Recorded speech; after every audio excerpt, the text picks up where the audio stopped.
Welcome back from that short break. I hope you've enjoyed some of the songs that we have, because hapa ni Science Mashariki, lazima tuwape mziki na lazima tuwape story, and they have to go together with me, your host KHENDI in the building. And now you can see my sign language interpreter is none other than our girl Anne. And on to other news, let's talk about the Kenya YouTuber. Last time we were talking about commentator, but now commentator is back again to this show. But this time he's not arrested, but this time he has bought a new car. He's so excited to go to social media and post for us the new car that he just purchased. It's congratulations to him, but at the end of the day, serikali inasema content creators mko na pesa mingi. Hii pesa yenu tutaka kutax, munakata. Bado Babu Owino anakuja anasema parliament, content creators are suffering. They don't have money. You want to tax them, why? But now you're buying us car. No, serikali wakiona hivi, wanaona tu these people are rich. That's why we have to make sure they're paying taxes. Because Babu Owino was saying that content creators are actually creating a platform for themselves, so they should be allowed not to pay tax because this is their own effort from scratch. So I don't know what you all think, but when content creators say when everyone else says content creators are actually not having that much money, and then we see someone buying cars and everything going as it is, definitely italeta story mingi. Na tusisahau Eric Omondi, hey, our president of comedy. Apparently we all remember temenye Moses Kuria alikuja akasema ati this was a very young guy, a very talented person. I saw him, I decided to take him to US to go and grow and explore nini. After I spent my money, I wish your pesa sijui ningefanyia nini. But no, Eric Omondi was not happy when he saw all this, and he actually sent 126,000 shillings back to Moses Kuria, telling him, bro, you saying you spent your money on me, now I'm giving it back to you. What can you say now? Hatujapata the other side of the story venye Moses Kuria amejibu, lakini Eric Omondi did not hesitate to even show the M-Pesa method that was actually sent, ikionyesha mimi nimemtumia Moses Kuria 126,000 shillings, and this is the amount of money this man spent on me when I was young, and yet when I was still growing. On that note, mimi hiyo nangoja escalate kwa sababu hiyo Wednesday lazima will mention something about it. Hiyo tuwezi acha iende hivyo. That's a very hot gossip which we have to bring back to the show. Na pia kuna Simple Boy. You know Simple Boy, this guy, let's just say Simple Boy, apparently we all know Pretty Vishi. We came to know her through Simple Boy, but now we have another wife. Unajua chance yonge bye, lakini Simple Boy has another wife who's coming out on social media. Anatuambia ati many people are really trying to even give financial support, but he's not getting them because he's not the person who manages the social accounts. He's broke, he's this. So all that's trending and all that happening, I don't want to get into that because I'm sure kesho kutwa itakuja ikwe another bigger story, because Simple Boy stories zake zinakujanga tu akituambia fresh barida and became a term. So say let's chill and relax and see. But I really thought at this time he had gotten a good management, because ukiangalia how he had really grown, it showed something different from what we are coming to hear. Apparently the new wife is saying they are experiencing some financial problem and they need their supporters to come and give financial aid. I don't have anything much to say about that, but all I know, tunaambiwa wasanii wanateseka, wasanii ndio gari, lakini pia kuna wasanii ambao wanateseka ya ukweli. The same way Miracle Baby aliambiwa tafadhali, no. Don't come accuse other people for your downfall. You got greedy and you did not have the patience. So we really can't get into me a lot on that whole story. Let's not forget Otile Brown. Otile Brown, our very own, is apparently expecting his first baby. So we are really exciting. Tujaonyeshwa any the woman involved, ama the belly, ama anything, but Otile Brown has just announced that he is expecting mtoto wake wa kwanza, na sisi sote tuko excited. Kama hujui Otile Brown, tafadhali unatuangusha. Sisi sote tupaswa kumjua huyu kwa sababu ni msanii shupavu hapa Kenya. Nyimbo zake zenyewe ni za bongo, na hapa Science Mashariki, I'm sure my director will be very excited to give you one of his songs. Ngoma ya Otile Brown lazima mtasikia leo, maybe soon atatupia ngoma nyingine akituambia venye akimwambia mtoto wake, kwa sababu there were other supporters who were saying that he's underperforming nini, but literally Brown akamwambia, bro, I've really worked hard to get the fan base that I have, but if you're the same people coming to criticize me, then you're just dismissing my work. And on that note, let's just hope to see the woman who was lucky enough to have a baby with Otile Brown. And for on that story, I'm sure when they come to our social media, I will be here to give you more on that topic. And now on other serious topic. Now let's flip the script now. I want to start with Aziad. Aziad, actually, there was a video. I'm sure my director is ready. My director, please play for us this video of Aziad walking out from this interview she had.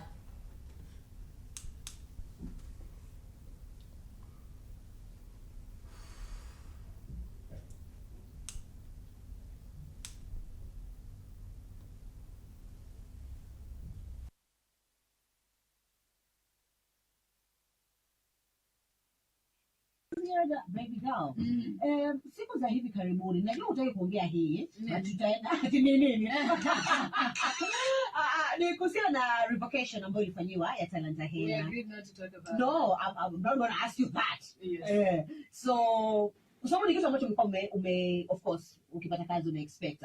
Kwa wewe was it a disappointment ama tu maisha yako imesonga tu kabisa? No comment. Sawa. No comment.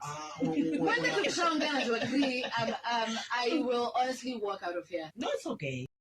Because we cannot agree on something and then you go back on it. You do not respect me as a brand, and No, I respect do not you, appreciate that. Yeah. Thank you. Let's go. Baby girl.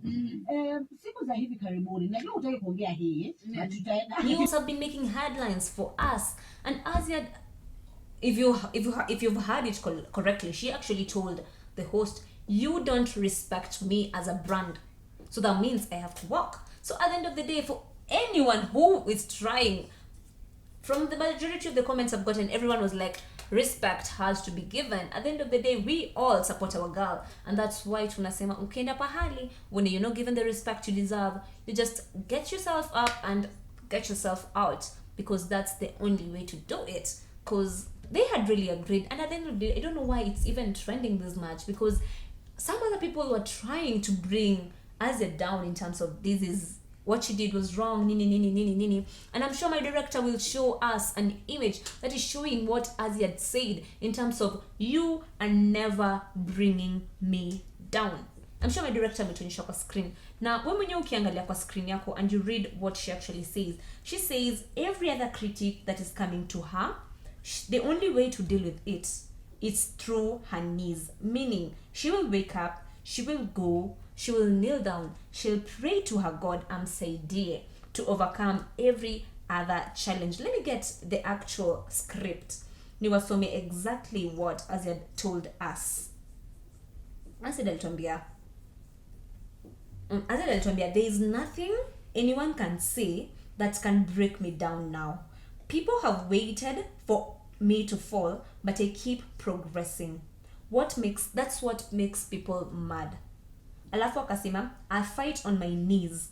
Na Aziad, hii ni story alikuja akasema, and we all know our girl has been going higher and taking very steps zake zimekuwa so visible. So anyone trying to bring her down, bro, it's not working. It's just not working. Let our girl be, because each and every week going to social media, either on Twitter or Instagram, Aziad and Diana Bahati, hawa watu wawili lazimanga wana trending. Lazima. Ya Diana Bahati na useme wanatafutanga kiki wenyewe, lakini for Aziad, she just innocently trends for nothing. So at the end of the day, guys, put some respect on her brand. That is all I can say. Put some respect on her brand. Vile inafaa. And on other, let's just leave it at that, because at the end of the day, every other content creator is working hard for her own content. So let's just respect them enough to allow this girl to have a rest and continue progressing without bringing her down. Guys, please. Anyway, away from that news, we have hundreds of people who are missing because there was a boat that was carrying migrants from Libya. Na hii boat ilisink in Greek. So at the end of the day, unasikia all these immigrants are paying close to 700 to 1 million just to leave Libya. Guys, we've been talking about revolution, our African leaders coming up, and we all know before Gaddafi was apparently murdered, Libya was a place to be. But say Libya is among the poorest countries in Africa. So let me not get into politics, but all I know, the moves that our president, our South African president, and other African leaders are making in terms of making Africa great, these moves are necessary. That way we as Africans need to get from our country and go away to search for the greener pastures there, but we have them here. Because man, to have a boat that full, people are willing to pay 700 to 1 million just to leave Libya for another country. That's showing how the situation in the country is so bad, and they actually need another place to be. And this all happened because they had a prominent leader who was Gaddafi, but had to be murdered in the name of he is a terrorist, ama he is supporting terrorists. Now ukiangalia, the country is in a condition that has never been before, and it's just getting worse. So guys, we as Africans, let's support our leaders. Let's not accept all these talks about them being dictators and bringing all these things, because when they are brought down, we all get to suffer. And guys, let's use the countries with war as the example. We have Sudan, generals, North and South Sudan. We have Nigeria, we have Libya, and all other African countries. Please, let's support Africa for once, and just stop looking for these opportunities elsewhere. And on to our final news, we have Elon Musk and Mark Zuckerberg. If you don't know who Elon Musk is, that is the CEO of Twitter. Now you're educated. And if you don't know Mark Zuckerberg, yeye ndo co-founder wa Facebook. So ukisikia hizi majina mbili, unaona the level of prominence they have. And these people seems to be what wako na business to do with social media, meaning they have to be rivals in one way or another. So at the end of the day, they is a fight which walisema they want to fight. They want to have a cage fight. So at the end of the day, I'm looking at it in two ways. Why are they having a cage fight? I know they have been having conflict, coming at each other, blah blah blah blah blah, mingi, but there too, these people are multi-million. These people they're loaded. So if the two of them are actually having a cage fight, the cage fight situation will actually attract a lot of money.